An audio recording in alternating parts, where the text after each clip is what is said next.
একেই বলে নিয়তি।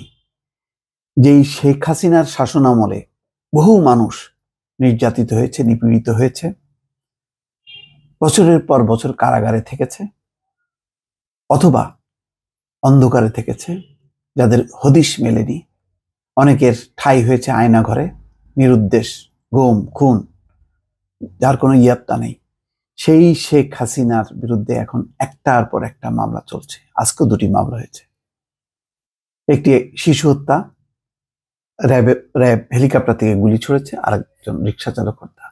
শিশু থেকে বৃদ্ধ, এই নানান বয়সের মানুষ যারা হত্যাকাণ্ডের শিকার হয়েছে, তাদের ব্যাপারে এখন তদন্ত এবং হত্যা মামলা চলছে এবং আন্তর্জাতিক অপরাধ ট্রাইব্যুনালে তার বিচার হবে।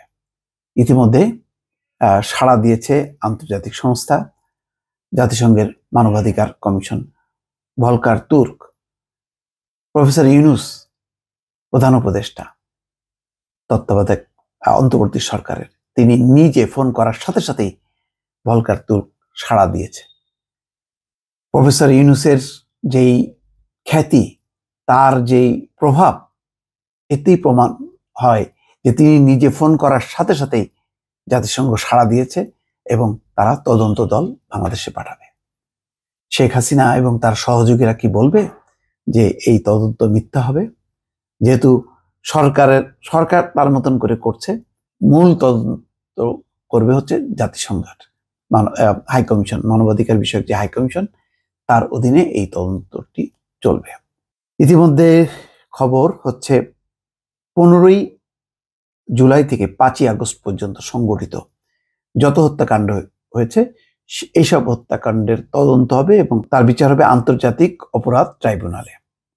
খবরে বলা হচ্ছে, বৈষম্য বিরোধী ছাত্র আন্দোলন চলাকালে গত 15ই জুলাই থেকে 5ই আগস্ট পর্যন্ত সংগঠিত হত্যা, গণহত্যা, নির্যাতন সহ মানবতা বিরোধী অপরাধের অভিযোগে আন্তর্জাতিক অপরাধ ট্রাইব্যুনালে সাবেক প্রধানমন্ত্রী শেখ হাসিনা সহ 10 জনের বিরুদ্ধে তদন্ত ইতিমধ্যে শুরু হয়েছে।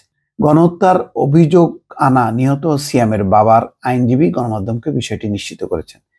নিহত সিয়ামের বাবার আইনজীবী বলছেন, বুধবার রাতেই তদন্ত শুরু হয়েছে। এর আগে অভিযোগ রেজিস্টার হিসেবে গ্রহণ করে তদন্ত সংস্থা। 7 দিনের মধ্যে এই তদন্তের অগ্রগতি প্রতিবেদন অভিযোগকারীদের জানানো হবে বলেও নিশ্চিত করেছেন তিনি। বুধবার কোটা সংস্কার আন্দোলনে নিহত সাভারের 9ম শ্রেণীর শিক্ষার্থী আরিফ আহমেদ সিয়ামের বাবা মোহাম্মদ বুলবুল কবির আন্তর্জাতিক অপরাধ ট্রাইব্যুনালের তদন্ত সংস্থায় এই আবেদন করেন। আবেদনে 15ই জুলাই থেকে 5ই আগস্ট পর্যন্ত ঘটনার তারিখ উল্লেখ করা হয়। এছাড়া এ সময় আহত হয়ে পরবর্তী বিভিন্ন তারিখে নিহতরা এর আওতায় থাকবে। ঘটনার স্থান হিসাবে উল্লেখ করা হয়েছে সমগ্র বাংলাদেশকে।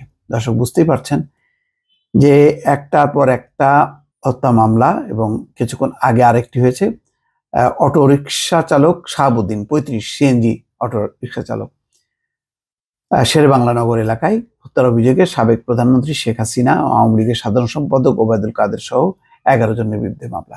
স্বরাষ্ট্রমন্ত্রী সহ প্রভাবশালী আর কেউ বাদ পড়ছেন না। তাদেরকে নির্দেশদাতা, হুকুমদাতা হিসেবে চিহ্নিত করা হচ্ছে।